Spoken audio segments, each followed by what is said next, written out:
یہ موقع دیا کہ جب میں شعور کی پختہ عمر کو پہنچا تو میں نے خود دین کے اندر غور و فکر کو اپنی صلاحیت کا درست استعمال سمجھا، تو میں نے مذہب کا علمی مطالعہ شروع کیا۔ جب علمی مطالعہ شروع کرتے ہیں آپ تو پھر معاصر جتنے افکار ہیں مذہب کے اوپر تنقید کے، اس کو ریفیوٹ کرنے کے، اس میں الحاد بھی ہے، اس میں تشکیکیت بھی ہے، اس کے اندر متبادل جو مذاہب ہیں وہ بھی موجود ہیں، ان سب کا پھر آپ مطالعہ کرتے ہیں، ان کو آپ پڑھتے ہیں اور اپنے دین پر قائم رہتے ہوئے پڑھتے ہیں، اس لیے کہ جس وقت تک آپ پر پوری طرح حق واضح نہ ہو جائے اس وقت تک کوئی انسان ایسے نہیں کرتا کہ وہ نیوٹرل جگہ پر آ جائے اور کہے کہ میں آج سے بالکل خالی الذہن ہو کر معاملات کو آگے لے کے بڑھتا ہوں، اس لیے کہ خالی الذہن آدمی تب ہو کہ جب اس پر اپنی غلطی واضح ہو جائے۔ تو ایک روایتی میں ہم جی رہے ہوتے ہیں، تو میں بھی اسی روایت میں پیدا ہوا عام مسلمانوں کی طرح، اور پھر میں نے جو نظریات گرد و پیش میں پیش کیے جاتے ہیں ان کا علمی مطالعہ کیا۔ جب علمی مطالعہ کیا تو مجھ پر یہ بات علم اور عقل کی، استدلال کی، منطق کی، ریشنلٹی کی، جو بھی آپ نام لے لیں، بصیرت، خرد افروزی، وزڈم، حکمت، ان سب کی روشنی میں جس مذہب پر میں پیدا ہوا ہوں، جو خبر مجھ تک پہنچائی گئی ہے، وہ مجھے بالکل درست معلوم ہوتی ہے۔ اس کا استدلال کیا ہے بہت سادگی سے میں آپ کے سامنے رکھ دیتا ہوں۔ میں جس مذہب میں پیدا ہوا ہوں وہ مذہب یہ کہتا ہے کہ تم ایک مخلوق ہو۔ مخلوق ہو یہ جب میرے سامنے وہ دعویٰ رکھتا ہے تو اس کے لیے مجھے کسی مذہبی لٹریچر پر ایمان، کسی پیغمبر کا ہاتھ پکڑنا، کسی روایت سے منسلک ہونا، اس کی کوئی ضرورت نہیں ہوتی۔ یہ ایک وجودی حقیقت ہے۔ وجودی حقیقت کا مطلب یہ ہوتا ہے سیلف ایویڈنٹ ٹروتھ یا سیلف ایگزسٹینشیل ریئلٹیز، جن کو ڈسکور کرنے کے لیے مجھے اور کچھ نہیں چاہیے۔ میں کیسے ان کو ڈسکور کرتا ہوں؟ ان حواس کے ذریعے، ان ٹولز کے ذریعے جو دنیا میں میرے انسان ہونے کا سب سے بڑا شرف ہے۔ میرے پاس کیا ہے؟ میرے ظاہری حواس ہیں، اور میرے پاس کیا ہے؟ میرے باطنی حواس ہیں۔ میں ایک جسم رکھتا ہوں اور میں ایک نفس، ایک شخصیت رکھتا ہوں، تو میں ان دونوں حواس کے ذریعے رابطہ قائم کرتا ہوں اپنے خارج سے، اپنی کائنات سے، اپنے گرد و پیش سے۔ اسی سے میرے تصورات بنتے ہیں۔ تو جب میں خارج میں نظر دوڑاتا ہوں تو میرے علم کی بنیاد کیا چیزیں بنتی ہیں؟ وہ دو ہی چیزیں، یا نفس ہے یا مادہ ہے۔ پھر ان کے اندر کیا ہوتا ہے؟ مادہ شے کی صورت میں سامنے آئے گا، یا اس میں قوت کا ظہور ہوگا، یعنی وہ حرکت کرے گا، اس میں فعلیت پائی جائے گی۔ تو اشیاء ہیں یا اشیاء میں قوت کا ظہور ہے، اسی میں پوری کائنات گندھی ہوئی ہے۔ تو میں اپنے حواس کے ذریعے جب ان سے رابطہ قائم کرتا ہوں تو میرے سامنے کچھ ایسے مسلمات آ جاتے ہیں کہ جن کو میں ڈینائی نہیں کر سکتا۔ وہ میرے علم، استدلال یا عقلی مقدمات کی روشنی میں یا تخیل کی روشنی میں پیدا نہیں ہوتے، وہ ایسی وجودی حقیقتیں ہوتی ہیں کہ جن سے انکار ناممکن ہو جاتا ہے۔ تو میں گرد و پیش کے مطالعے سے یہ دیکھتا ہوں کہ جب مجھے کوئی شے نظر آتی ہے تو میں اس شے کا مطالعہ کر کے جاننے کی کوشش کرتا ہوں کہ یہ اپنی حقیقت میں کیا ہے، یہ کہاں سے آ گئی ہے۔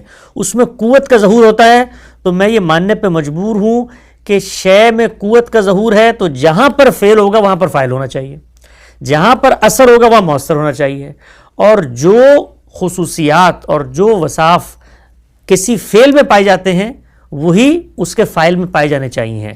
تو اس گرد و پیش کی دنیا میں مجھے ایک اتنی جامع چیز نظر آتی ہے جس کے اندر صلاحیت، جس کے اندر خرد افروزی، جس کے اندر بصیرت، جس کی تعمیر میں ایک نظم، جس کے اندر اتھا معنویت، جس کے اندر اخلاقی شعور، جس کے اندر عقلی شعور، جس کے اندر حصے جمالیات، ایک ایسی پیچیدہ تخلیق نظر آتی ہے کہ جس کے بارے میں دیکھتے ہی یہ فیصلہ سناتا ہوں کہ یہ بنائی گئی ہے۔ یہ ہوا چلنے کے نتیجے میں جیسے پتے ہلتے ہیں، یہ معاملہ نہیں ہوا، یہ اپنی وجود پذیری میں، اپنی حقیقت میں بتا رہی ہے کہ یہ بنائی گئی ہے، اور بنائی گئی ہے تو جو صفات اس کے اندر رکھی گئی ہیں بنانے والے کے اندر ان صفات کا ہونا چاہیے۔ یعنی یوں نہیں ہو سکتا کہ ایک ہوا چلی اور اس کے نتیجے میں انسان تخلیق ہو گیا، کیونکہ ہوا کے اندر وہ خصائص ہوں گے تو اس کے مؤثرات میں وہ خصائص آئیں گے۔ تو جب ہم ان چیزوں پہ غور کرتے ہیں تو ایک جواب مذہب کا ہے، وہ یہ کہتا ہے کہ تم مخلوق ہو تو تمہیں بنایا گیا ہے، یہ تو واضح ترین حقیقت ہے، تم اس کو جھٹلا ہی نہیں سکتے۔ بنانے والا کون ہے؟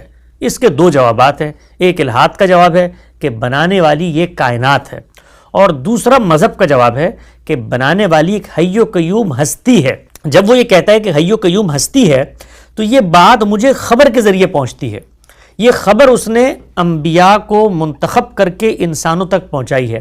میں اگر ایک لمحے کے لیے اس خبر کی حقیقت کی یہ انبیاء سچے تھے، اسی خدا کی خبر لے کر آ رہے تھے، اس کی تصدیق میں نہ بھی جاؤں چند لمحوں کے لیے، اور جو نتیجہ اس میں بیان ہو رہا ہے وہ نتیجہ خالص عقل کی بنیاد پر مجھے یہاں تک پہنچا دیتا ہے کہ جو بھی خالق ہے اس کو حی و قیوم ہونا چاہیے، وہ زندہ اور جاودہ ہستی ہونی چاہیے، اور جن صفات کا ظہور میری تخلیق میں ہوا ہے وہ صفات بدرجہ اتم اس کے اندر پائی جانی چاہیے۔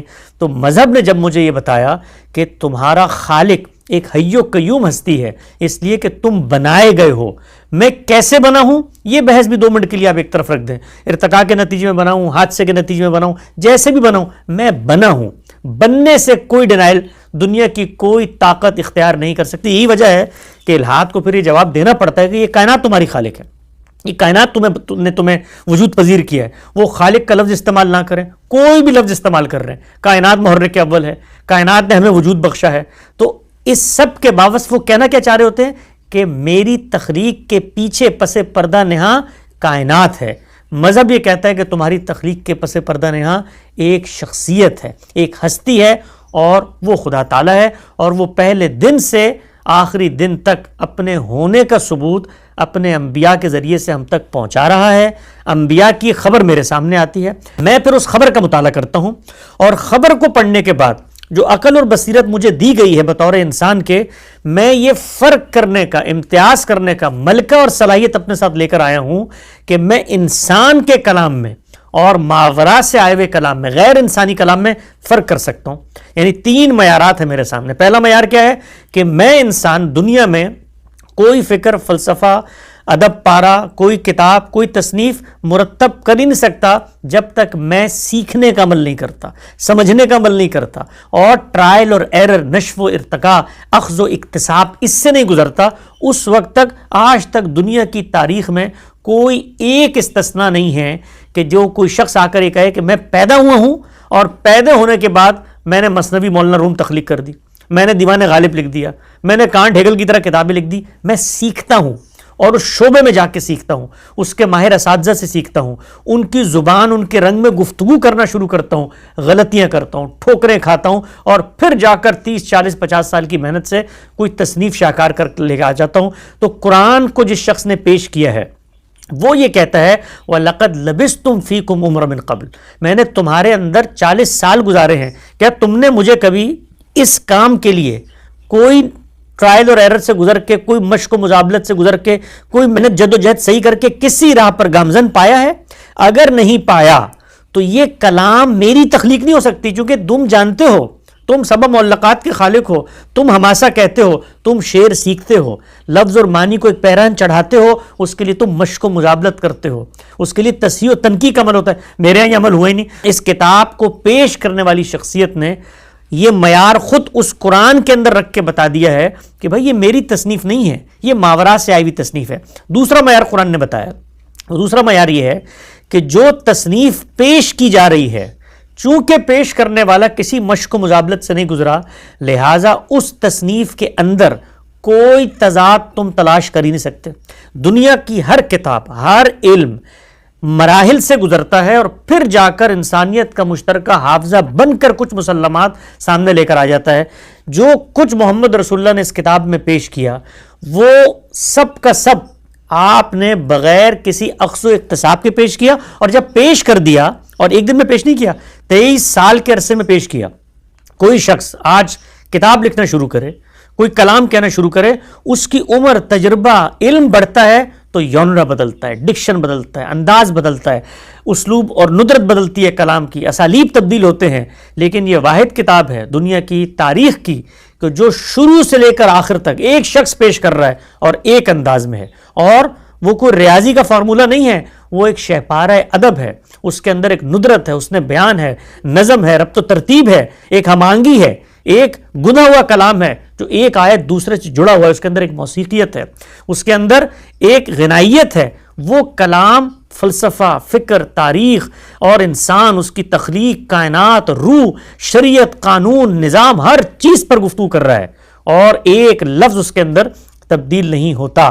تو دنیا کے ہر انسان کے کلام میں تبدیلی آتی ہے، اس کلام میں جو محمد رسول اللہ نے پیش کیا کوئی تضاد نہیں، کوئی تبدیلی نہیں. ایک ہم رنگ کلام، ہم موضوع کلام 23 سال میں ایک شخص پیش کرتا ہے اور پھر یہ کہتا ہے کہ لا کر مجھے دکھاؤ کوئی نظیر کہ انسانوں میں سے اگر کوئی شخص یہ کرنے کے قابل ہو کہ اس طرح وہ کھڑا ہو ایک دن اور بتائے کہ عہد الست میں یہ ہوا تھا اور کائنات کی ابتدا میں یہ ہوا تھا اور انجام یہ قطعیت، یہ اذعان، یہ یقین. یہ دنیا میں انسان علم جو پیدا کر لے اس کے باوجود اس جگہ پر جا کر بیان نہیں کر سکتا. لیکن قرآن مجید کا آپ حسن اعجاز اور اس کا کرشمہ اور اس کا معجزہ دیکھیں کہ اس کے اندر یہ حقائق جس درجے میں بیان ہوئے. قرآن مجید نے پھر اپنے مخاطبین کو چیلنج کیا، فَإِن كُنتُم فِي رَيْبٍ مِّمَّا نَزَّلْنَا فَأْتُوا بِسُورَةٍ مِّن مِّثْلِهِ وَادْعُوا شُهَدَاءَكُمْ إِن كُنتُم صَادِقِينَ.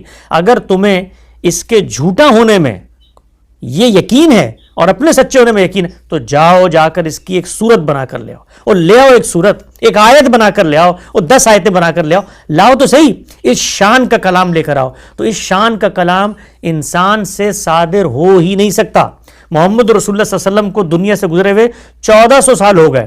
قرآن کا یہ چیلنج پوری آب و تاب اور پوری شان کے ساتھ کھڑا ہوا ہے اور دنیا کی 1400 سالہ تاریخ میں اربوں انسان پیدا ہوئے، اربوں انسان.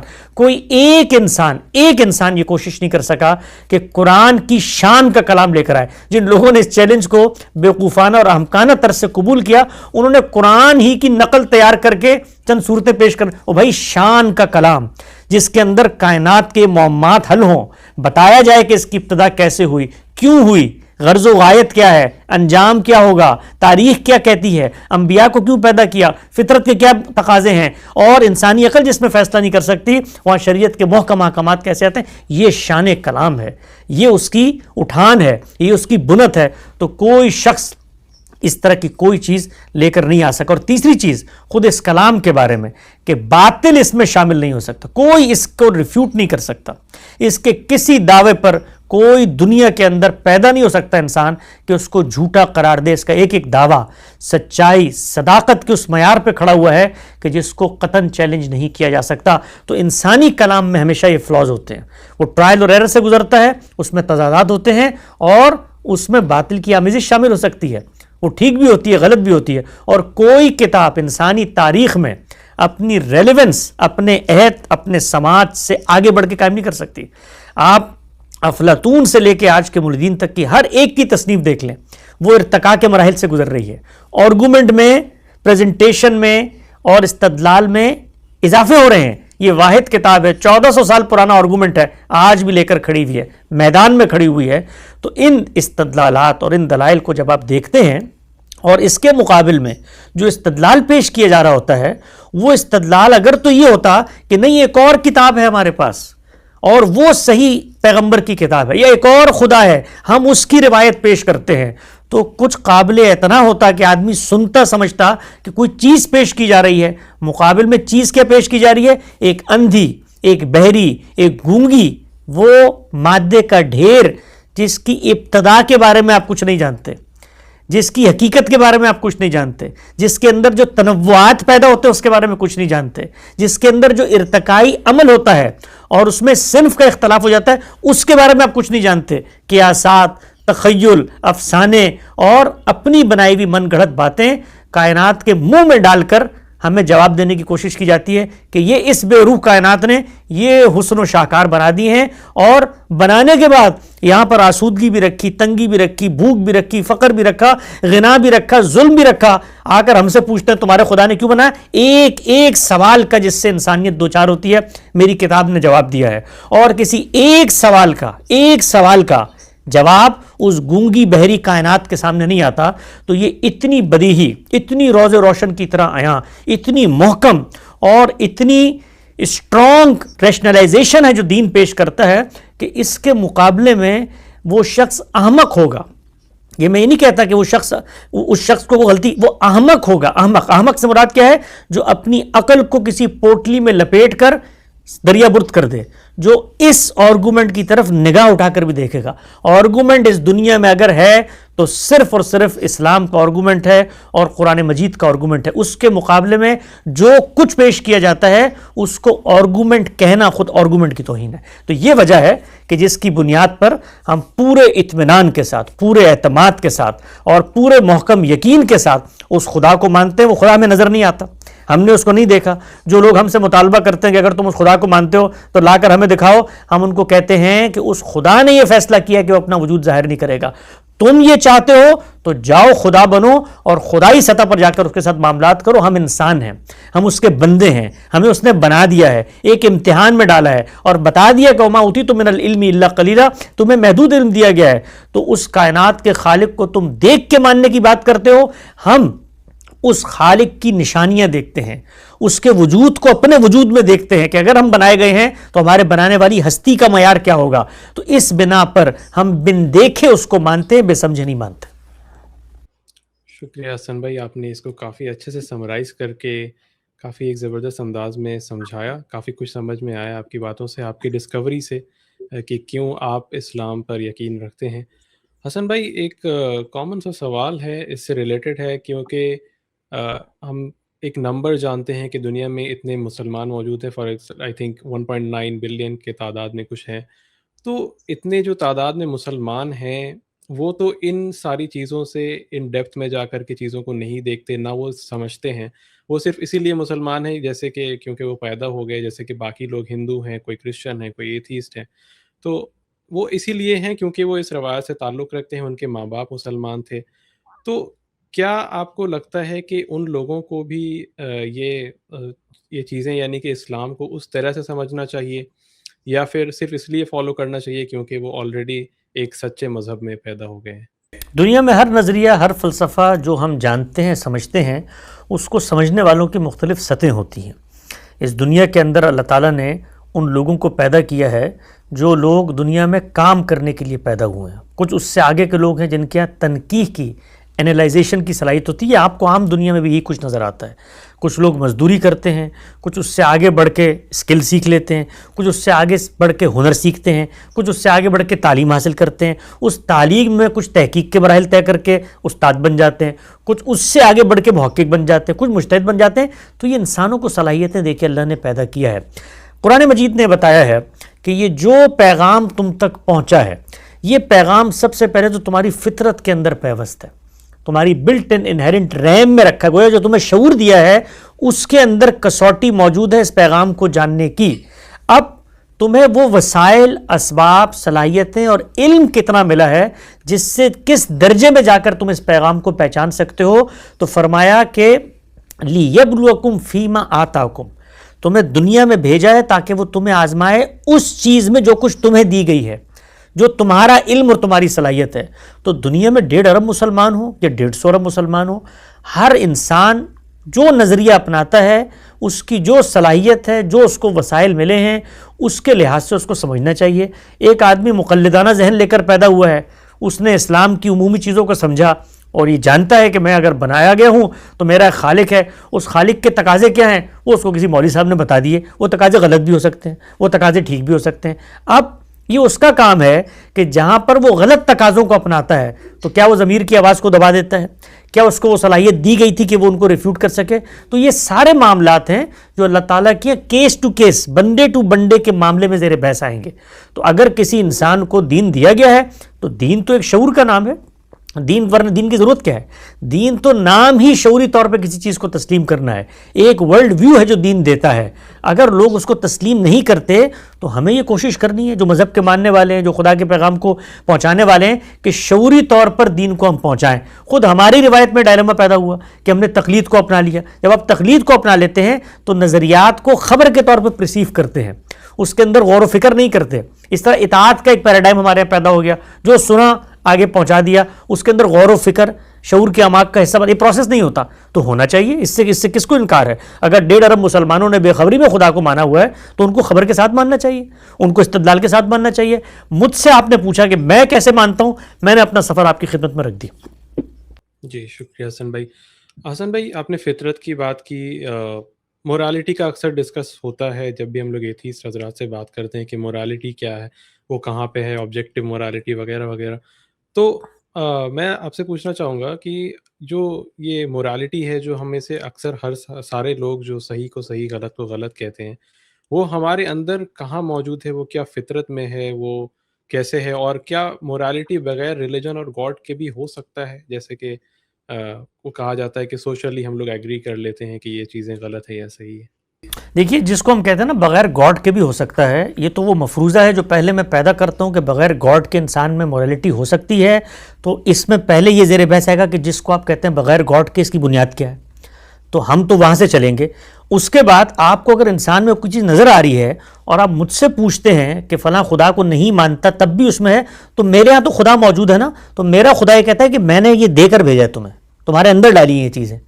تو اگر آپ کے اندر یہ چیزیں موجود ہیں اور آپ خدا کو نہیں مان رہے تو گفتگو آپ سے مورالٹی پہ نہیں ہوگی، خدا کے وجود پہ ہوگی، کیونکہ یہ تو حقیقتیں ہیں، یہ تو موجود ہیں.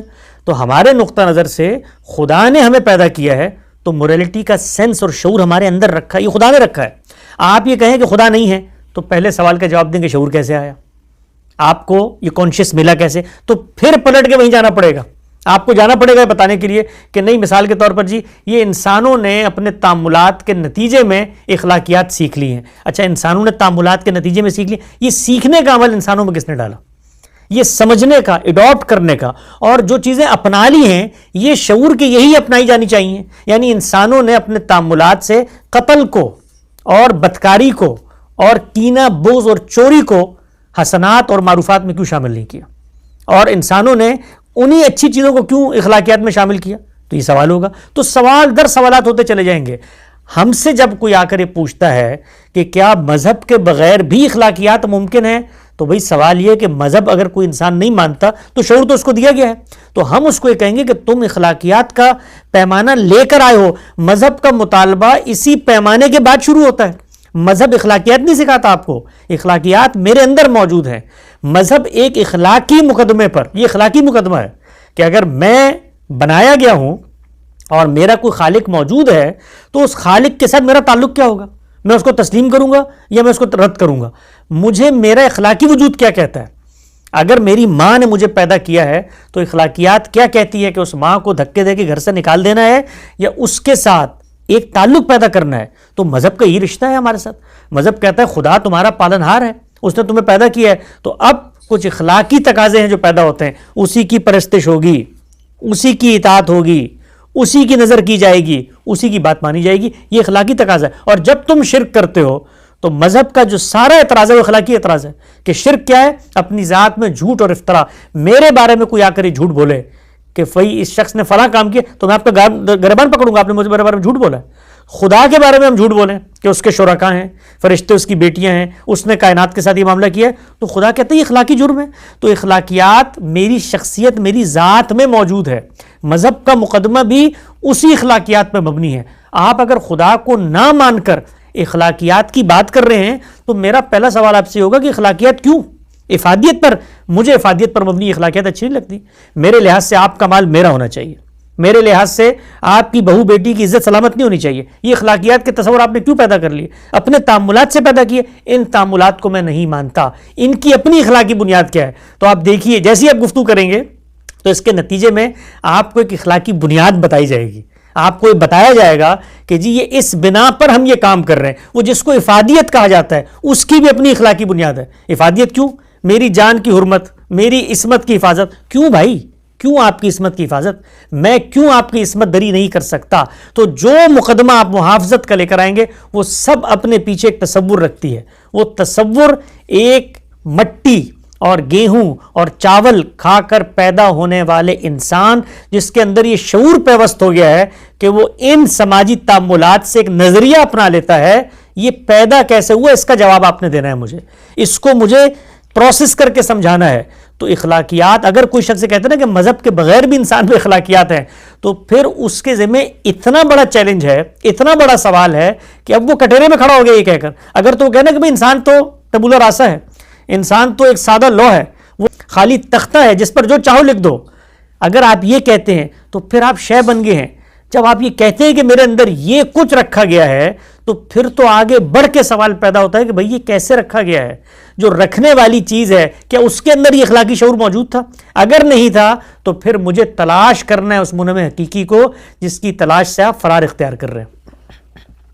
حسن بھائی اس میں ایک سامنے سے جواب یہ آتا ہے کہ ہم ان چیزوں کو اس لیے غلط کہتے ہیں کیونکہ مطلب فار ایگزامپل میں چوری کو اس لیے غلط سمجھتا ہوں کیونکہ میں نہیں چاہتا کہ میرا کوئی مال لے کر کے جائے، اسی لیے میں کیوں نہیں آپ چاہتے؟ کے ساتھ بھی کیوں نہیں نہیں چاہوں گا، کیوں نہیں چاہتے آپ؟ کیوں نہیں چاہتے؟ یہ حص کیونکہ آپ کے اندر کیسے پیدا ہو؟ جی کیونکہ وہ ان کے لیے ایک نقصان کا معاملہ ہوگا۔ نقصان کا تصور آپ کے یہاں پیدا کیسے ہوا؟ افادیت کا تصور پیدا کیسے ہوا؟ ملکیت کا تصور پیدا کیسے ہوا؟ یہ چیز میری ہے، میں اس کو پوزیس کرتا ہوں، میں اس سے افادیت حاصل کروں گا، یہ تصور آپ کے پیدا کیسے ہوئے؟ یہ آپ کی فطرت کی پکار ہے، یہ آپ کے اندر، آپ کے شعور، آپ کے وجدان کی پکار ہے کہ آپ محافظت چاہتے ہیں، آپ نہیں چاہتے۔ دیکھیے قرآن مجید نے اتنی شاندار مثال سے اس کو واضح کیا ہے کہ کون شخص ہے، اخلاقیات کا معیار کیا ہے۔ تو قرآن نے کیا کہا کہ اگر تم نہیں سمجھتے کہ مثال کے طور پہ چوری بڑی اچھی چیز ہے تو آؤ لوگوں کو کہو کہ آ کے تمہیں لوٹ لیں۔ میں کیوں یہ فیصلہ دیتا ہوں؟ میرا حادثہ اخلاقی میرے اندر موجود ہے میرے۔ تو کوئی شخص یہ کہتا ہے کہ جی یہ اندر موجود نہیں ہے، یہ تو ہم نے سماج اور افادیت سے سیکھا ہے۔ تو سماج اور افادیت سے جو کچھ آپ نے سیکھا اس کا آپ کو اندر نے قبول کیسے کیا؟ کیوں کیا قبول انسانیت نے اس کو؟ انسانیت کو تو افادیت پہ مبنی تھا نا بھائی۔ آپ نے مثال کے طور پہ کہا کہ میری گاڑی چوری نہ ہو، میں اس لیے چوری نہیں کروں گا، تو یہ تصور یہ اخلاقیات پہ مبنی ہے نا۔ یہ اخلاقیات آپ کے اندر کیسے آئیں؟ کس نے پیدا کی؟ کوئی شخص آگے بڑھ کے کہہ رہے میں تو اس تصور کو ٹھیک نہیں سمجھتا، میں تو ہر انسان کی گاڑی چوری کروں گا اور اس پر بیٹھ کے دنیا میں راج کروں گا۔ کیا سوال ہے آپ کا اس سے؟ کس بنیاد پر مکالمہ کریں؟ اخلاقیات کی بنیاد پہ۔ بھائی میرا ملکیت ہے، یہ درست نہیں ہے کہ تم میری ملکیت میں میری جان مال آبرو کو حرمت حاصل ہے، یہ اخلاقی مقدمہ ہے۔ تو اخلاقی مقدمہ ہے انسان میں، اس سے کوئی انکار ہے؟ کوئی انکار نہیں کرتا۔ آپ یہ کہتے ہیں کہ نہیں اس اخلاقیات کا منبع مذہب نہیں ہے، مذہب نے دعوی نہیں کیا، مذہب نے تو یہ دعوی نہیں کیا کہ اخلاقیات میں نے سکھائی ہیں، وہ تو کہتا ہے میں نے اندر تمہارے پیوست کی ہیں۔ اب آپ نے یہ جواب دینا ہے کہ ٹھیک ہے جی مذہب کے بغیر بھی اخلاقیات آئیں کہاں سے انسان میں؟ یہ سوال ہے۔ پیوست کس نے کی؟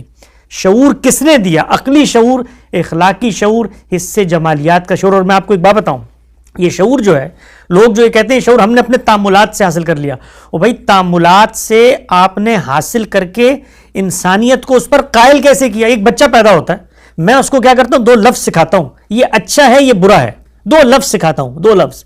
آپ کے ہاں اگر بچے ہوں، میرے یہاں بچوں کی پیدائش ہوئی، میں نے اپنے سامنے دیکھا یہ اچھا ہے یہ برا ہے، اور جیسے ہی اس کو اس کا سینس مل جاتا ہے وہ خود اس کا اطلاق کرنا شروع کرتا ہے، ہر چوتھی چیز کے بارے میں کہتا ہے یہ اچھا یہ برا ہے، حسن و قبح کا اطلاق کرتا ہے۔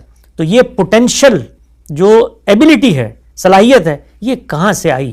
یہ سوال ہے۔ آپ یہ کہتے ہیں ابھی مذہب کو نہیں مانتے، او بھائی مذہب کو چھوڑو، یہی چیز تو مذہب کا سوال پیدا کرتی ہے کہ انسان کا وجود، اس کے اندر یہ چیزیں، یہ بنانے والا کون ہے؟ اسی سے تو مذہب کا سوال پیدا ہوتا ہے۔ تو اس سوال کا جواب تلاش کرنا تھا، بجائے اس کے کہ یہ کہنے کے کہ جی ہمارے اندر تو اخلاقیات موجود ہیں، اسی اخلاقیات کا تقاضا ہے کہ خالق کو مانا جائے۔ جی آئی ایگری وتھ یو حسن بھائی۔ ایک اس سے سوال یہ آتا ہے، وہ ٹرکی کوشچن ہے، اس میں سوال یہ کیا جاتا ہے کہ کوئی غلط کام، فار ایگزامپل اگر جیسے ہم مسلمس اگر سور کا گوشت نہیں کھا رہے، پورک نہیں کھا رہے، تو وہ کیا ہم اس لیے نہیں کھا رہے ہیں کیونکہ وہ واقعی غلط ہے، یا پھر ہم اس لیے نہیں کرتے یا پھر اس لیے نہیں کھا رہے یا کہ وہ خدا نے منع کیا ہے؟ یہ ایک ٹرکی کوشچن ہے، مطلب کوئی چیز اس لیے نہیں کرنا چاہیے کیونکہ وہ غلط ہے، یا پھر وہ خدا نے منع کر دیا اس لیے وہ غلط ہو گئی؟ جس وقت الحاد کو نقطہ نظر پیش کرتا ہے تو ہم اس کے پاس جا کر اس کے ورلڈ ویو میں بیٹھ کر اس سے سوال کرتے ہیں۔ جس وقت مذہب کوئی رائے پیش کرتا ہے تو اس میں باہر سے بیٹھ کے تیر چلانے کی کسی کو اجازت نہیں ہے۔ وہ ہمارے پاس آئیں گے جن کے پاس خدا کی کتاب ہے، ان سے آ کر پوچھیں گے کہ یہ بتاؤ کہ یہ جو تمہاری کتاب بات کرتی ہے یہ کیوں کرتی ہے؟ ہم بتائیں گے۔ ہم خدا کی کتاب کو لے کر بیٹھے ہوئے ہیں، اس کا پیغام ہے، اور وہ پیغام اس نے ایک شخص کو دیا، اس شخص نے اس قوم کو دیا، اس قوم نے ہم تک پہنچایا ہے۔ ہمارے پاس ہے خدا کی بات، جس شخص کو جاننی ہے آ کر 2 زانو بیٹھے گا، پھر ہم اس کو خدا کی بات بتائیں گے۔ اس خدا کی بات کے بارے میں باہر سے قیاسات نہیں کی جا سکتے۔ یہ میں سنتا ہوں، یہ بہت سنتا ہوں کہ جی خدا نے کہا ہے کہ سور حرام ہے اور سور جو ہے اس کی یہ ہوتی ہے، اور وہ بھائی یہ آپ نہیں طے کر سکتے سور کیا ہوتا ہے، یہ خدا کی کتاب بتائے گی۔ اس کتاب کے سامنے طالب علم بن کے بیٹھنا پڑے گا، اور جب طالب علم بن کے بیٹھو گے تو کتاب اپنا پیغام پہنچائے گی، ورنہ دنیا میں آپ گفتگو نہیں کر سکتے، کسی شخص تک کوئی بات نہیں پہنچا سکتے۔ تو جیسے ہی مذہب کے کسی چیز پہ اعتراض ہوتا ہے، اس کا جواب دینا شروع کیا جاتا ہے تو یہ تو مذہب کی بات بنائی جا رہی ہے، یہ تو مثال کے طور پہ ان کا مالی فائدہ ہے اس لیے مذہب کو اپنا۔ او بھائی پھر آپ جائیے، آپ اپنے الحاد میں خوش رہیں۔ مذہب کو جاننا ہے تو صحیح فطرت کے ساتھ اور صحیح عقل کے ساتھ اور صحیح نیت کے ساتھ آ کر مذہب کے سامنے بیٹھو. یہ کوئی معمولی رائے ہے جو ہم آپ تک پہنچا رہے ہیں، یہ خدا کا کلام ہے. یہ خدا کا کلام ان کو دیا جائے گا، ان تک پہنچایا جائے گا جن کے اندر سیکھنے کی طلب اور سمجھنے کی جستجو ہے. وہ بائبل میں آتا ہے جو روٹی کتوں کو ڈالی جاتی ہے وہ انسانوں کو نہیں دی جاتی. تو انسان اگر بن کر آپ نے سمجھنا ہے اپنی پوزیشن کو تو پھر مذہب ایک ایک چیز کا جواب دے گا. میں نے اس میں دیکھا یہ ہے عام طور پہ مذہب کے ماننے والے ایسے متردد ہو جاتے ہیں، ایسے لاجواب اپنے آپ کو بے یار و مددگار، اور اس کا نتیجہ نکل اپنی عقل سے خدا کی باتیں بیان کر رہے ہوتے ہیں، اس سے حکمتیں نکال رہے ہوتے ہیں. نتیجہ کیا نکلتا ہے؟ نتیجہ نکلتا ہے کہ ہماری ہر بات بطور انسان ریفیوٹ ہو سکتی ہے، غلط ہو سکتی ہے. لیکن جب وہ بات ماورا کی خبر بنے گی تو اس کو کائنات کے اندر کوئی شخص ذرہ برابر بھی نہیں ہلا سکتا. تو آپ آئیے، آپ بیٹھیے، پھر ہم آپ کو بتائیں گے کہ خدا نے اگر سور کو حرام قرار دیا تو اس کی وجہ کیا ہے. ہمارا دین ایک مقصد طے کرتا ہے، وہ مقصد کیا ہے؟ تزکیہ، پیوریفیکیشن، پاکیزگی. اسی لیے ہمیں پیدا کیا گیا ہے. لیبلوکم فیما آتاکم، اور دوسری جگہ بتایا لیبلوکم ایکم احسن عملا. اس لیے پیدا کیا ہے تاکہ میں جانوں کہ تم میں سے پیوریفائی اپنے آپ کو کون کرتا ہے، پاکیزہ کون ہے، تزکیہ کس نے کیا ہوا ہے. قد افلح من زکا. یہی دنیا کا امتحان ہے. یہاں شیطان ہے، یہاں رحمان ہے. رحمان تزکیے کی طرف بلاتا ہے، پیوریفیکیشن. کس چیز کی پیوریفیکیشن؟ اپنے اعمال و افکار کی پیوریفیکیشن، اپنے کھانے پینے کی پیوریفیکیشن، اپنے جسم کی پیوریفیکیشن. تو تطہیر بدن، تطہیر اخلاق، تطہیر خرونوش، یہ دین کا مقصد ہے، اور اسی مقصد کے لیے اس نے عبادات مقرر کی ہیں. تو یہ کھانے پینے سے متعلق چیز ہے. تو آؤ پھر ہم آپ کو بتاتے ہیں کہ اگر تم خدا کو نہیں مانتے تو پہلے گفتگو کرو خدا کے وجود پر، اور مانتے ہو تو پھر اس کی بات کو سمجھو. سمجھنے میں اعتراض ہے تو گفتگو کرو، سمجھنے میں، خدا کی ہدایت کو جاننے میں. لیکن وہاں پر نئے مقدمات پیدا نہیں کیے جا سکتے. تو خدا تعالیٰ نے اس باب میں میری رہنمائی کی ہے جہاں میری عقل فیصلہ کرنے سے قاصر تھی. میں نے بڑا تفصیلی ایک مضمون اس پہ لکھا ہے سور کی حرمت پہ، اس کو لوگ وہاں جا کے پڑھ سکتے ہیں. دو ہی طرح کے دنیا میں جانور ہوتے ہیں بھائی، یا سبزی خور جانور ہوتے ہیں یا گوشت خور جانور ہوتے ہیں. سبزی خور جانوروں کے بارے میں اللہ تعالیٰ نے بتا دیا بہیمۃ الانعام ہے، کھا سکتے ہو. گوشت خور درندے ہوتے ہیں، درندگی کے اندر، درندگی کے قریب جانا، درندوں کو پالنا، درندوں کو کھانا، اس سے اباح کی ہمیں تلقین کی گئی ہے، اس لیے کہ ہم پاکیزگی اختیار کرتے ہیں. وہ جانور جن کے اندر یہ دونوں پہلو مل جاتے ہیں وہ شبے کے جانور بن جاتے ہیں. اس میں فیصلہ کرنا پڑتا ہے. خالق کائنات نے فیصلہ دے دیا کہ اس کے اندر یہ پہلو بھی موجود ہے اور یہ پہلو بھی موجود ہے. یہ اپنی نوعیت کے اعتبار سے اور اپنی غذائی خصلت کے اعتبار سے سبزی خور بھی ہے، اور اپنی حیت کے اعتبار سے اس کو فکس دیے گئے ہیں، یہ درندہ بھی ہے. تو اس کے اندر شبہ پیدا ہو گیا. میرے خالق نے فیصلہ دے دیا کہ تمہاری پاکیزگی کا تقاضا، اس سے دور رہو. آپ کو اس میں وائٹامن ڈی، ای، سی نظر آتے ہیں تو آپ کھائیے. ہم جس خالق کو مانتے ہیں وہ پاکیزگی کی طرف ہمیں بلاتا ہے. جس چیز میں پاکیزگی نہیں ہوگی اس کو ہم جھوٹیں گے.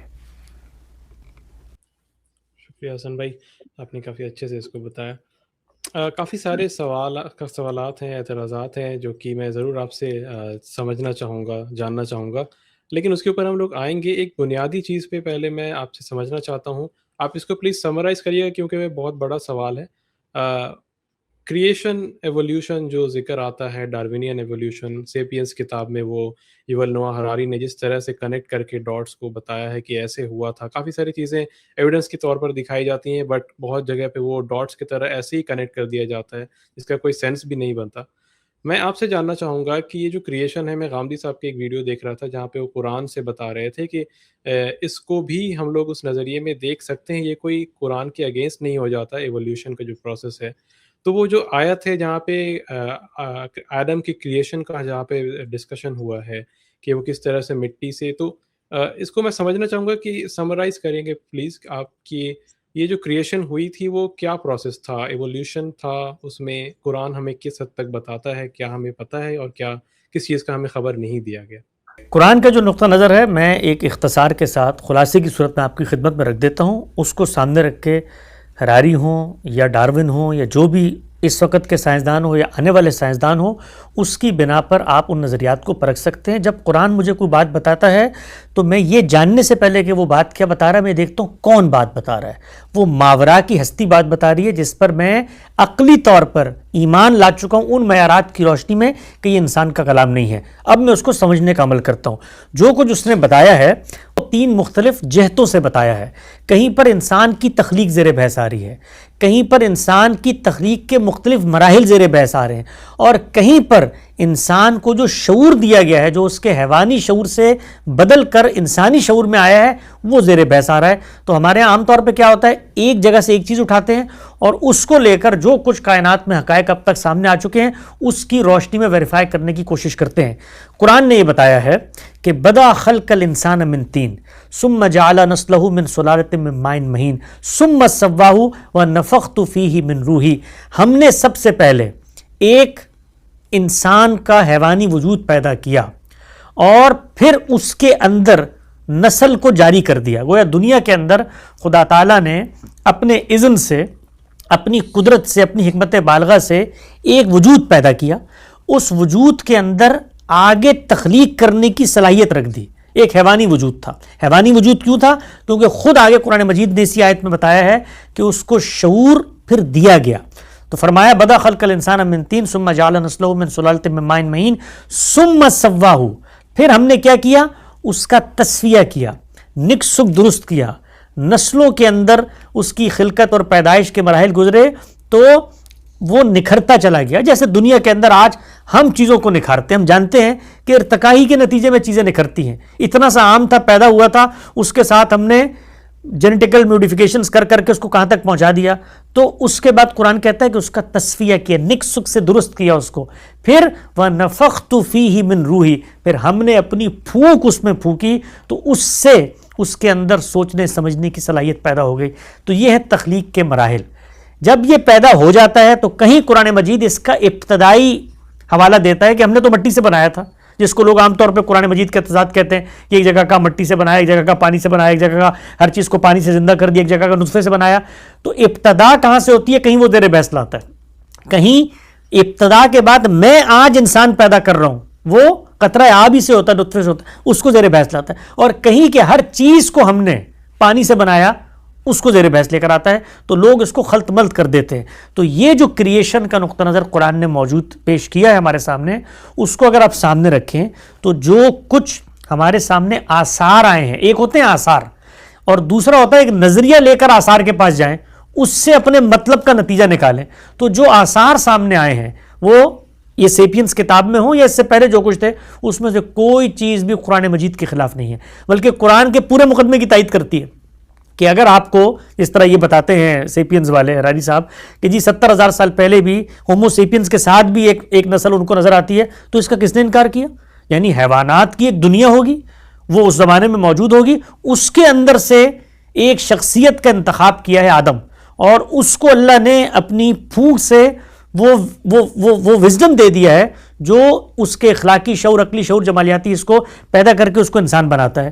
تو اب آپ مثال کے طور پہ آج سے کوئی پرانی چیز نکالیں اور نکال کر یہ بتائیں جی انسان تو پہلے اس طرح ہوتا تھا، تو ہوتے تھے بھائی، یہ تو قرآن کے بیان کے عین مطابق ہے، اس میں اور قرآن مجید میں کوئی تضاد ہے نہیں۔ تضاد آپ کو تب تلاش کر کے لانا ہے کہ جب قرآن کا جو بیان ہے اس کے مقابل میں آپ کو کوئی چیز ملے جو بغیر قیاسات کے حسی طور پر اس کی نفی کر رہا ہو۔ مطلب آپ یہ بتائیں، کوئی ایسی قیاس لے کر آئیں کہ بھئی انسانیت کی تو پوری عمر ہی مثال کے طور پہ 3000 سال ہے، آپ کوئی اس کا سائنسی ایویڈنس لائیں، اور مذہب بات کر رہا ہے جن تہذیبوں کی وہ تو پائی نہیں جاتی تھی، تو اب یہ قابل بحث بنے گی، گفتگو ہوگی۔ اور اس میں بھی یہ چیز ذہن میں رکھیں کہ جو آثار کا علم ہے، یہ ارتقاء کا پورا تصور حیاتیات میں سمجھ آتا ہے، یعنی کس طریقے سے جو لائف ہے وہ ایوالو ہو کے یہاں تک پہنچی ہے، کیسے اس کے اثرات ہوئے ہیں جسم پر۔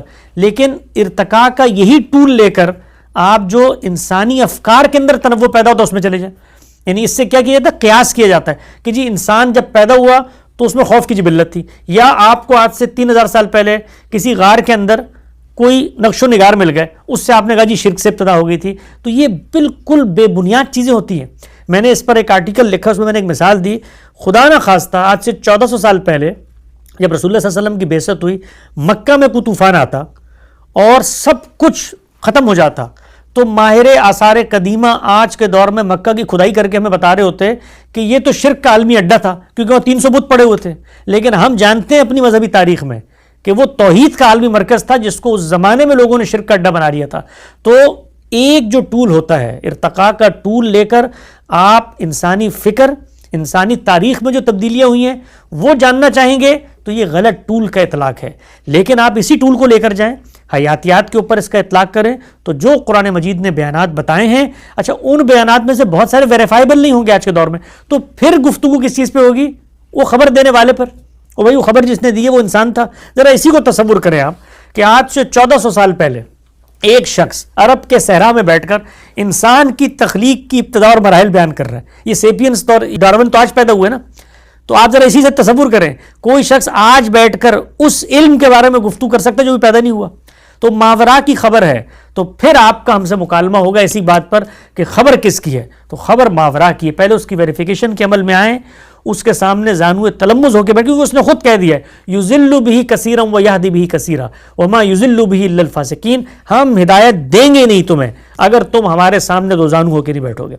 فسق اور کبر اور مکابرت اور تکبر اور اناد اور خدا کو جھٹلانے کی نیت سے آؤ گے قرآن میں، تمہیں حق بات کے قریب، حق بات کی ایک اتنی حساسیت ہے کہ کوئی باطل اس کے قریب بھی نہیں بھٹک سکتا.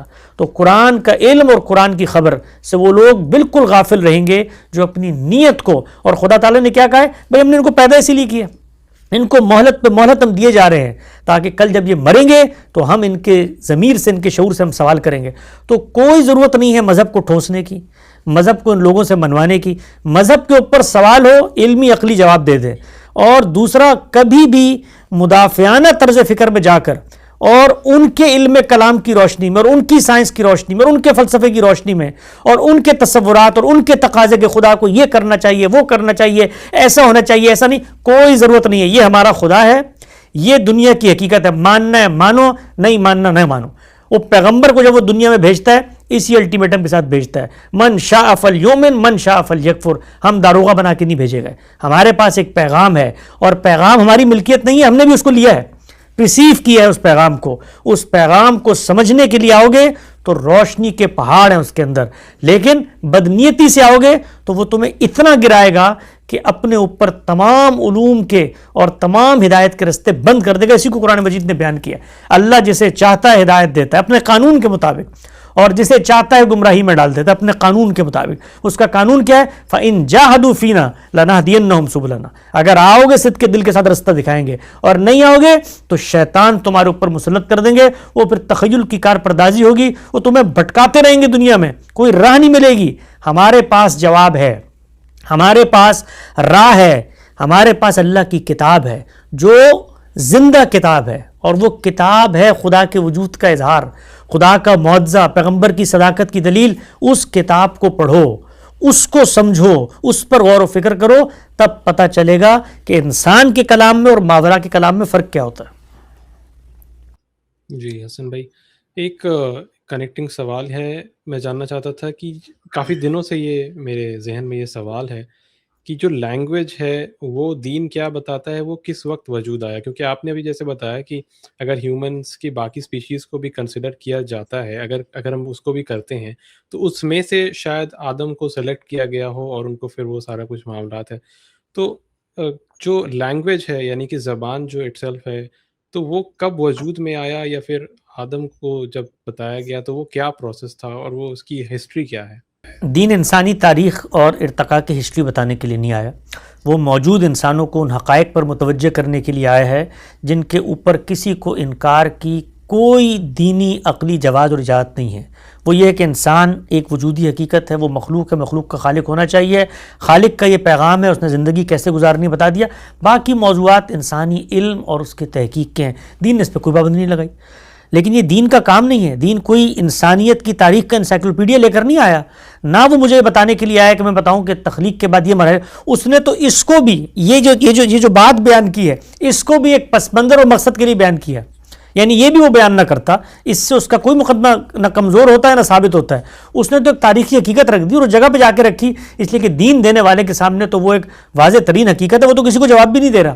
وہ تو کہتا ہے کہ میں تو جواب دینے کا پابندی نہیں ہوں تمہارا، لا یسأل عما یفعل، میں جو چاہوں کروں، فعال لما یرید، میں خالق کائنات ہوں بھائی، میں کوئی تمہارے سامنے کوئی مولوی بن کے تھوڑی بیٹھا ہوں کہ میں تمہیں بتاؤں میرا مذہب دین سچا ہے، میں خالق ہوں، میں پروردگار عالم ہوں۔ ہم مسلمان جب خالق کا مقدمہ پیش کرتے ہیں ہمیں لگتا ہے ہم خالق کو پہلے انسان کی سطح پر لے کر آئیں گے، وہ خالق ہے، خالق نے بنایا ہے، اس نے یہ خبر دی ہے قرآن مجید میں، اس کے بعد آپ کی تحقیق کا موضوع ہے آپ جانیں۔ ظاہری بات ہے آدم سے اس نے گفتگو کی ہے تو عقلی قیاس آپ کر سکتے ہیں کہ بھئی انسانوں نے اپنے تعاملات سے، اشاروں سے، کنایوں سے بات شروع کر دی ہوگی۔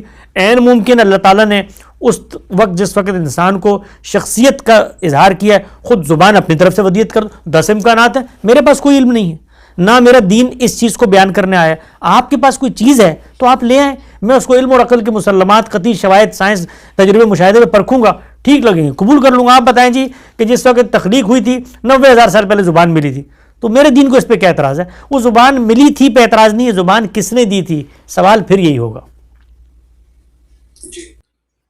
حسن بھائی ایک مطلب ڈیبیٹس میں اکثر دیکھا جاتا ہے ایتھیسٹ اکثر یہ اس پوائنٹ پہ کافی زیادہ ایمفسائز کرتے ہیں کہ وہ کہتے ہیں کہ ایک ریلیجس انسان جو خدا پر یقین رکھتا ہے وہ کسی اچھے کام کو اس لیے کرتا ہے کیونکہ اس کو خدا سے کوئی ثواب پانا ہے، یہ سارا کچھ پروسیس ہے۔ لیکن ایک ایتھیسٹ جب کوئی اچھا کام کرتا ہے، کسی کی مدد کرتا ہے، تو اس کے وہ کوئی ایسا لالچ میں نہیں کرتا۔ تو کیا ایک ایتھیسٹ پھر بیٹر ہو جاتا ہے ایک بلیور کے کمپیریزن میں اگر وہ ایسا کوئی بغیر کسی ریوارڈ کے اگر کوئی اچھا کام کر رہا ہوتا ہے؟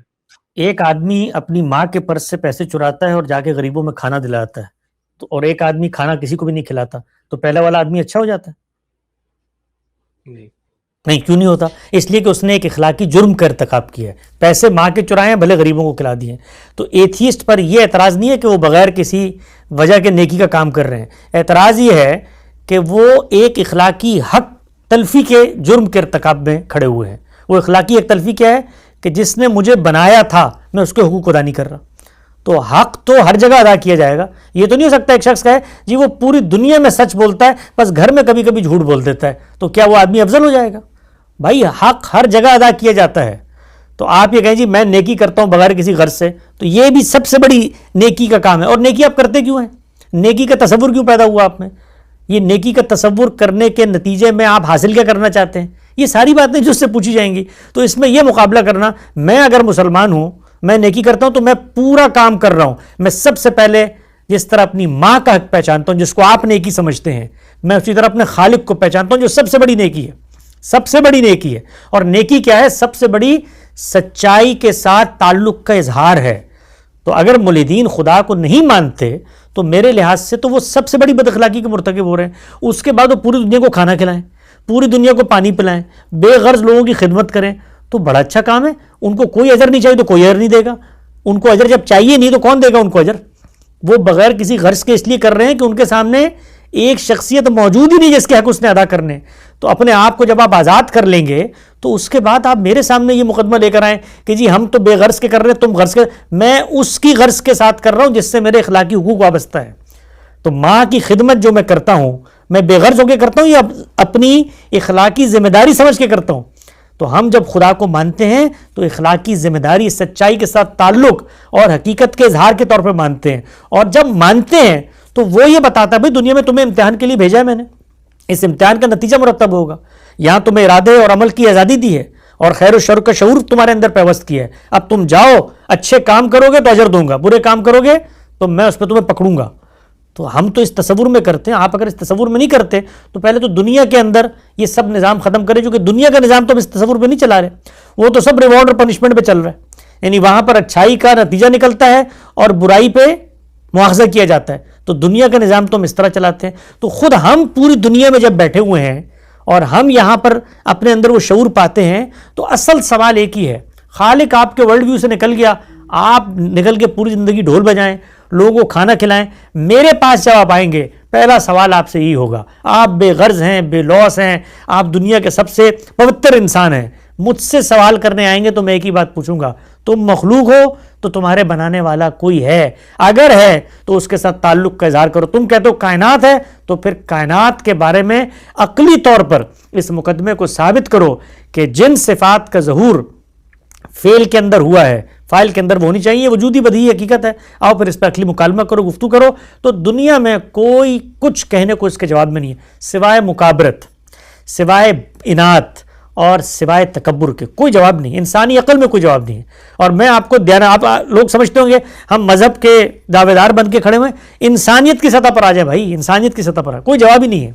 یہ تصور اتنا بیوقوفانہ، اس لیے کہ تخلیق کا یہ جو عمل ہے، یہ تخلیق کا عمل، یہ پہلا انسان ایک دفعہ پیدا ہو گیا دنیا میں، ہم لوگ نہیں آگے، یہ روز ہو رہا ہے. میں خود کر رہا ہوں تخلیق. میں ماننے کو تیار نہیں ہوں مخلوق کے بارے میں کہ وہ خالق کے بغیر ہوتی ہے. میں بچہ پیدا کرتا ہوں آج میں، یعنی اگر کوئی شخص ایتھیسٹ آگے بڑھ کے کہے نا کہ میں کائنات کا خالق ہوں، میں نے کائنات پیدا کی ہے، تو کائنات کو خالق بنانے سے زیادہ قابل اعتراض یہ مقدمہ ہے. اس لیے کہ تمہارے اندر وہ صفات موجود ہے جسے تم تخلیق کر سکتے ہو، لیکن تم ایک بے جان، بے رنگ اور خاموش کائنات کے بارے میں مجھے یہ کہتے ہو، تو اس پر صرف عقل ماتم ہی کر سکتی ہے. حسن بھائی، اب ہم ہمارے مین موضوع پہ آتے ہیں، جو کہ خاص کر کے کچھ اسپیسیفک اعتراضات ہیں. پہلا تو یہ ہے، کافی بڑا اعتراضات یہ ہے کہ بہت سے لوگ کہتے ہیں کہ غامدی صاحب جو اسلام بیان کرتے ہیں وہ کافی بیوٹیفائی کرتے ہیں اس چیز کو، مطلب وہ ویسی ہے نہیں جیسا کہ وہ بیان کرتے ہیں. اور اس میں وہ بھی کہا جاتا ہے کہ کیا 1400 سال سے اس طرح سے کسی نے دین کو سمجھا تھا، جو کہ غامدی صاحب اور آپ لوگ جس طرح سے ایکسپلین کر رہے ہیں اس چیز کو. ایتھیسٹ کافی زیادہ اس چیز پہ بات کرتے ہیں، کیونکہ آپ لوگ کافی مختلف رائے رکھتے ہیں بہت سی چیزوں میں. کمال ہے یار، یعنی 1400 سال سے انسان جس دین کو سمجھتے ہیں، اس دین کی اس فکر پر آپ کو پورا اعتماد ہے، اس کو آپ انگیج کرنے پر تیار ہیں. یعنی انسانوں کا مشترک حافظہ 1400 سال میں جس چیز کی ترجمانی کر رہا ہے وہ قابل اعتنا ہے. اور انسانیت کا اتنا بڑا تاریخی تأمل جو خدا کا وجود اور تصور پیش کر رہا ہے وہ قابل اعتنا نہیں ہے. یعنی انسانی فہم کے آگے سربہ سجود ہو جائیں گے، اس لیے کہ اس کے نتیجے میں، یعنی اس میں نفسیات کیا کار فرما ہے، میں صرف اس کے تضادات واضح کرنا چاہتا ہوں. نفسیات کیا ہے کہ جیسے ہی، کیونکہ آپ مکابرت کی جگہ پہ کھڑے ہوئے ہیں، مکابرت کی جگہ پر کھڑے ہوئے شخص کو حق کی روشنی مل ہی نہیں سکتی اس کائنات میں. اس کے اوپر خدا کا یہ عذاب ہے، خدا کا یہ عتاب ہے، اور خدا نے اس کے اوپر دروازے بند کر دیے حق کے، وہ مل ہی نہیں سکتی. یعنی جیسے ہی انسانوں نے مذہب کے کسی بات کو غلط انٹرپریٹ کیا یا اپنی جو خواہشات تھیں، اپنی جو احوا اور تصور، اس سے مذہب کی ترجمانی کی کوشش کی، تو وہ ریفیوٹ ہو جائے گی، وہ ہونی ہے، اس لیے وہ خدا کا کلام نہیں ہے. اور کوئی شخص اٹھ کر اس خدا کے کلام کی طرف متوجہ کرے اور یہ کہے کہ آؤ اس کلام کو اس فطری انداز میں سمجھتے ہیں جو فطری انداز تم بھی مانتے ہو. کیا الہات کے پروردہ لوگ لفظ کو نہیں مانتے کہ اس کے اندر ایک معنی ہوتا ہے؟ کیا وہ اس کو نہیں مانتے کہ جب وہ جملے کے اندر آتا ہے تو اس کا اسٹرکچر ہوتا ہے؟ کیا وہ اس کو نہیں مانتے کہ جب کوئی جملہ آتا ہے تو اس کا ایک کانٹیکسٹ ہوتا ہے؟ یہ خود جو وہ گفتگو کر رہے ہوتے ہیں، یہ خود جو وہ کتابیں لکھ رہے ہوتے ہیں، اسی اصول پہ لکھ رہے ہوتے ہیں. لفظ ہے، جملے کی تالیف ہے، سیاق کلام ہے، یہ فطری اصول ہے کلام کو سمجھنے کا. تو جاوید احمد غامدی صاحب کا اصول کیا ہے قرآن کو سمجھنے کا؟ وہ فطری اصول جو دنیا میں کسی کلام، جو الہات کی کسی کتاب کو سمجھنے کا اصول ہے، وہی قرآن کو سمجھنے کا اصول ہے. آپ میرے سامنے کوئی کتاب لے کر آ جائیں، رچرڈ ڈاکنز کی کتاب لے کر آ جائیں، تو مجھ سے آپ ایک ہی مطالبہ کریں گے، یہ ایک مرتب کلام ہے، لفظوں میں پرویا ہوا ہے، اس میں جملے ہیں، جملے اپنا ایک کانٹیکسٹ رکھتے ہیں، الفاظ پر مشتمل ہیں.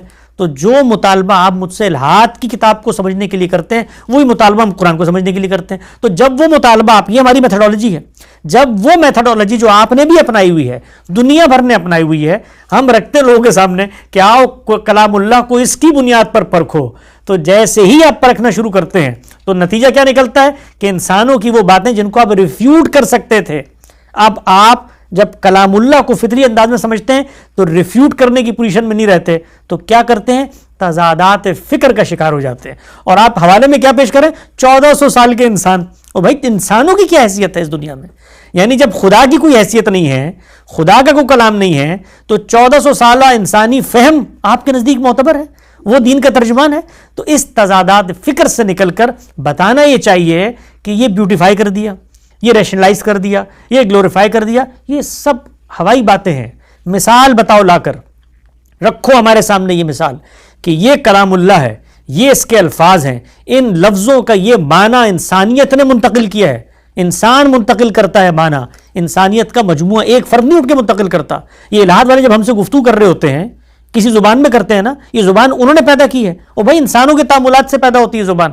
تو وہ آ کر ہمیں بتائیں کہ غامدی صاحب نے یہ استدلال اپنایا ہے, اس میں یہ لفظ ہے, یہ جملے کا اسٹرکچر ہے, یہ سیاق کلام ہے, یہ اس کی اجازت نہیں دیتا. تو آپ کو 14 سالہ مسلمانوں کے سہارے کی کیا ضرورت ہے, اتنے کمزور سہارے کی؟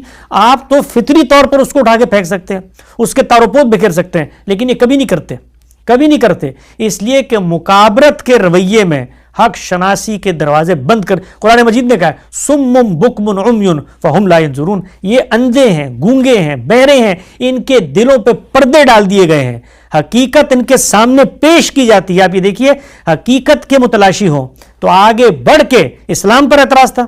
ایک شخص نے آ کر کہا کہ اسلام یہ بات کہتا ہی نہیں جس پہ تمہیں اعتراض تھا, تو اس کے تو پاؤں دھو کے پینے چاہیے بھائی. بھائی شکر خدا کا آپ نے ہمارا جو غلط اعتراض تھا اس کو رفع کر دیا, صحیح اسلام کی بات کر دی, غور و فکر کریں گے. کہتے کیا نہیں جی یہ تو ان کا اپنا بنایا ہوا اسلام ہے, یعنی ان کا بنایا ہوا اسلام ہو سکتا ہے لیکن 1400 سالہ جو فہم ہے وہ لوگوں کا بنایا ہوا نہیں ہو سکتا. حسین بھائی ایک اور فنی سا بہت ہی فنی ہے ایکچولی یہ اعتراضات, پھر بھی میں اس کو ڈسکس کروں گا کیونکہ یہ کامنٹ کیا گیا ہے. کہتے ہیں کہ غامدی صاحب اندر سے ایتھیسٹ ہیں, کیونکہ وہ کافی انٹلیکچوئل ہیں, کافی ذہین ہیں, اسی لیے وہ ہے تو ایک ایتھیسٹ لیکن وہ بتا نہیں سکتے, بیان نہیں کر سکتے پبلکلی, کیونکہ ان کا جو سینٹر ہے, ان کے جو ادارے ہیں, وہ سارا ان کے ساتھ ایک اکنامک سارا کچھ بینیفٹ جڑا ہوا ہے. کیا کہیں گے آپ اس پہ؟ کچھ بھی نہیں کہیں گے بھائی. یہ جو باتیں ہیں, یہ جس شخصیت نے کلام اللہ پیش کیا تھا سب سے پہلے ان کے بارے میں کہی گئی, یعنی ان کے بارے میں کہی گئی, رسول اللہ صلی اللہ علیہ وسلم کے بارے میں کہی گئی. قرآن نے نقل کیا ہے ان سب چیزوں کو کہ یہ شخص اس لیے یہ بات کر رہا ہے, اس کے یہ مقصد ہیں, اس کے یہ مفادات ہیں, اس کے یہ محرکات ہیں. دنیا میں جب استدلال ختم ہو جاتا ہے تو اس طرح کی احمقانہ, تخیل پر مبنی, فریب پر مبنی, دھوکے پہ مبنی لغویات انسان اپنے منہ سے نکالنا شروع کر دیتا ہے. ان کے بارے میں ہمیں قرآن مجید نے ایک ہی حکم دیا ہے, ان کو جوتے کی ٹھوکر پہ رکھو اور ان کی طرف التفات ہی مت کرو, دیکھو ہی نہ ان کو, اعراض کر جاؤ. یہ اس قابل نہیں ہوتے کہ ان کا جواب دیا جائے. تو تمہارے ذہن میں اگر یہ چیزیں پیدا ہوتی ہیں بہت اچھی بات ہے, ان تصورات کو لو, اس کو دعوت کا منہاج بناؤ, لوگوں میں اس کو پروپیگیٹ کرو. ہمارے سامنے جو حقائق ہیں وہ ہم پورے دل و جان کے ساتھ, پورے اعتماد کے ساتھ پیش کریں گے. باقی جن لوگوں کو اس کائنات کے ان آفاق و انفس کی نشانیوں میں خدا نظر نہیں آتا, وہ انسانوں کے اعمال و افکار کو دیکھ کے ان کے نیت اور محرکات تلاش کر لیتے ہیں. یعنی جن لوگوں کو, جن کی صورتحال یہ ہے کہ وہ کہتے ہیں کہ ہمارے سامنے ٹینجیبل چیز لے کر آؤ جو ہمارے حسی مشاہدے میں آئے, جس کو ہم چھوئیں, جس سے ہم مکالمہ کریں, اور اس رسول اللہ کو لے کر آؤ جس سے ہم پوڈ کاسٹ کر کے اس سے اعتراضات کریں. تو جو اتنے مادہ پرست ہیں, حسی مشاہدے پر جاتے ہیں, اور وہ لوگوں کے غیر مرئی نیت محرکات وہ تلاش کر لیتے ہیں. تو اسی میں ان کے لیے بڑا سبق ہے کہ جو کچھ ظاہر میں ہوتا ہے اس سے باطن کی طرف جایا جاتا ہے. تو یہ کائنات کے ظاہر کو دیکھو, اگر نیت ٹھیک کر لو گے تو اس میں خدا نظر آ جائے گا. جی آئی ایگری وتھ حسن بھائی. ایک آپ نے کافی زیادہ پچھلے ایپیسوڈ میں بھی ایمفسائز کیا تھا, اس میں بھی آپ نے ایمفسائز کیا کہ ہم خدا کی وجود کو جو ہے وہ قرآن سے, پروفٹ سے, اس روایت سے ہم اس کو پروو کرتے ہیں, نہ کہ کسی اور طریقے سے عقل کو یوز کر کے. ہم نے کافی سارے ڈیبیٹس میں, ایک فیمس ڈیبیٹ جاوید اختر والے ڈیبیٹ میں بھی ہم نے سب نے دیکھا کہ مفتی شمائل بھی جو ہے, کیونکہ وہ ریلیجن کو وہاں پہ انوالو نہیں کر سکتے تھے, وہ ٹاپک نہیں تھا, تو وہ کافی سارے فلسافیکل آرگیومنٹس, بہت سارے اس طرح کے آرگیومنٹس پیش کر رہے تھے. وہ کنٹینجنسی ہو گیا, نیسیسری بینگ ہو گیا. تو کیا آپ کو لگتا ہے کہ یہ ایک صحیح طریقہ ہے گاڈ کے وجود کو پیش کرنے کا, اس کو پروف کرنے کا, یا صرف ہی سہارا لینا چاہیے؟ بالکل غلط طریقہ ہے, بالکل بے بنیاد طریقہ ہے. اس کے نتیجے میں آپ اصل میں خدا کو انسانی عقل کی سطح پہ لے آتے ہیں. خدا انسانی عقل سے ماورا ہے بھائی, اور اس نے اپنے وجود کو خود جیسے پیش کیا ہے وہ فطری استدلال ہے. اور جو کچھ ہم استدلالات پیش کر رہے ہوتے ہیں, میں نے اس کا بڑا تفصیلی تجزیہ شاید آپ ہی کی نشست میں کیا تھا, اس پہ میں نے ایک مضمون بھی لکھا ہوا ہے کہ جو دونوں آرگومنٹس پیش کی جاتے ہیں, حدوث عالم والا اور یہ امکان و وجوب والا, آپ اس کو عقل کی بنیاد پر, اس خالق کے ثبوت کی بنیاد بنا ہی نہیں سکتے. یعنی خود اس مقدمے کا جو پہلا مقدمہ ہے کہ کائنات حادث ہے, یہ ضمنی مقدمہ ہے.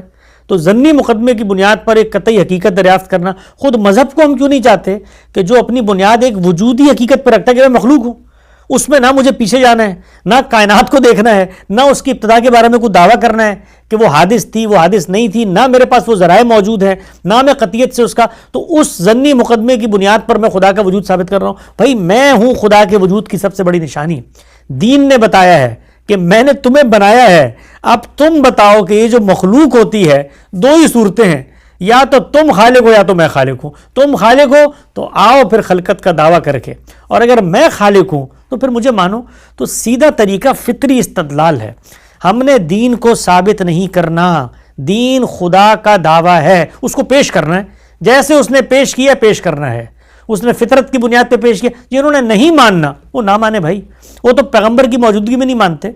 تو نہ ہم خدا کا وجود کسی کو لا کے دکھا سکتے ہیں، نہ ہم خدا سے ملاقات کروا سکتے ہیں، نہ ہم میں سے کسی نے خدا کو حصی طور پہ دیکھا ہے. خدا کے نام سے خبر ایک شخص لے کے میرے پاس آیا ہے، اس خبر کی صداقت کے 3 معیارات اس نے بتائے ہیں.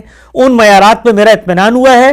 اس خالق کو جس کی میری عقل تقاضا کرتی تھی کہ خالق ہونا چاہیے ہے، بس اس کا تعارف کرا دیا ہے، اور یہ اس کے تقاضے ہیں. یہ پورا دین ہے. اس میں ہمیں آگے بڑھ کے لوگوں کو خدا کے دین کو عقلی بنیاد پہ ہوگا کیا، پہلی سطح پہ آپ قائل کر لیں گے، اس سے بڑا کوئی فلسفی آئے گا وہ اٹھا کے آپ کے مقدمے کے تار و پود بکھیر دے گا. یہی لے لیں آپ کائنات حادث ہے.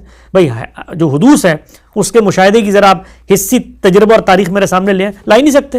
پھر قیاسات کی دنیا ہے. اور ہم سب جانتے ہیں کہ ہمارے علم کلام میں یہ سارے کے سارے دلائل، یہ ارسطو اور افلاطون اور ان کی منطق، اور نستوری اور مسیحی علم کلام، اور معتزلہ اور اشاعرہ کی باہمی کشمکش، اور ان سب میں پیدا ہونے والا ایک علم ہے. اس کا خدا کے دین کے ثبوت سے کوئی تعلق نہیں. حسن بھائی، خدا کے بارے میں جو ہمیں بتایا جاتا ہے، دین ہمیں بتاتا ہے کہ وہ بیونڈ اسپیس اینڈ ٹائم ہے، اس نے ٹائم اور اسپیس کو کریٹ کیا. تو آبویسلی جو چیز بیونڈ ٹائم اینڈ اسپیس ہے، جو شخص ہے، جو بھی چیز ہے، وہ اس کو تو ہم امیجن نہیں کر سکتے. لیکن اس چیز کو بھی تو امیجن، مطلب اس میں یہ کہا جاتا ہے کہ جو چیز ایگزسٹ ہی نہیں کرتی اس کو بھی آپ اسپیس اور ٹائم کے بیونڈ بتا سکتے ہیں. سوال یہاں پہ یہ ہے کہ کوئی چیز جو کہ بیونڈ اسپیس اینڈ ٹائم ہے، اس کو کیا ہم امیجن کر سکتے ہیں؟ اور اگر نہیں کر سکتے تو پھر اس کیسے سمجھے کہ وہ ہے واقعی میں؟ اس نے بتایا کیسے سمجھیں، اس کی صفات سے سمجھیں. ذات کا شعور آپ پیدا ہی نہیں کر سکتے. آپ کے ہاں جب چیزیں آپ کے علم کی بنیاد بنتی ہیں تو وہ 2 ہی موضوعات میں، یا نفس ہوگا یا مادہ ہوگا، اور پھر مادے میں یا شے ہوگی یا قوت کا ظہور ہوگا، اور پھر میرے پاس حواس ہیں، ظاہری حواس اور باطنی حواس. تو میرے تو علم کی بنیاد ہی ہے. تو اللہ تعالیٰ نے تو گفتگو ہے شروع کی، لئی سکا مثلی شیء، بھائی میری طرح کی کوئی چیز ہے ہی نہیں اور تم جان ہی نہیں سکتے کہ میں کیا ہوں. تو اس نے اپنا تعارف اپنی سنن سے کرایا ہے، اپنی صفات سے کرایا ہے. ذات کا ادراک تو ہمارے ہیتہ عقل میں آ ہی نہیں سکتا.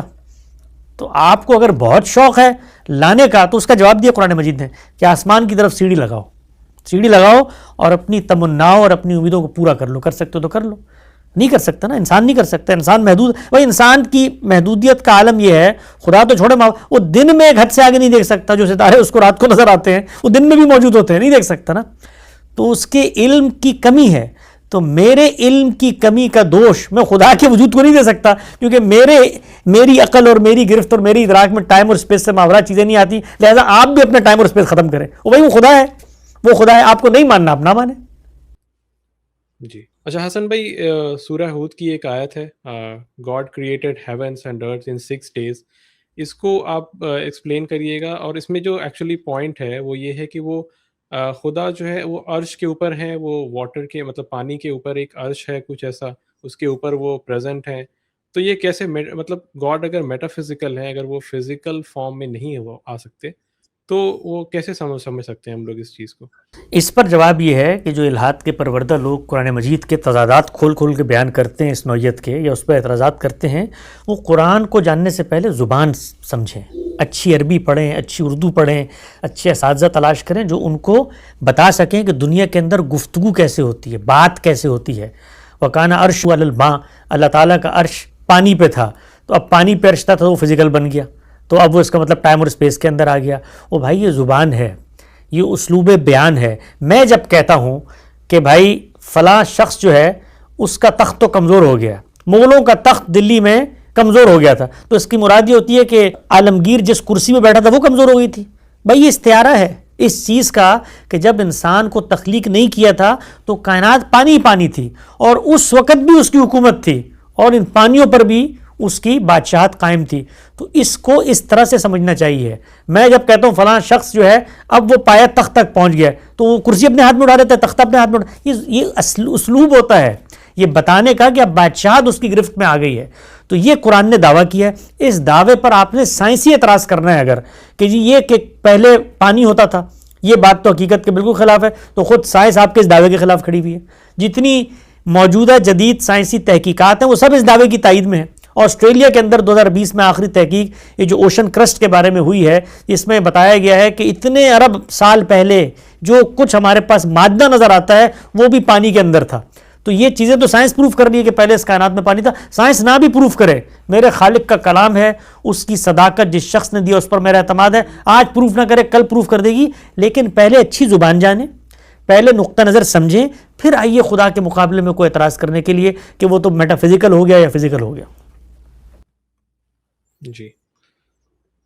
جی حسن بھائی, شکریہ آپ نے اس کو ایکسپلین کیا. اور کافی سارے سوالات ہیں جو کہ میں ضرور آپ سے ڈسکس کرنا چاہوں گا, سمجھنا چاہوں گا, بٹ اس کو ہم لوگ پھر کبھی ایک نیکسٹ سیشن میں کرتے ہیں. آج وقت بھی کافی ہو رہا ہے.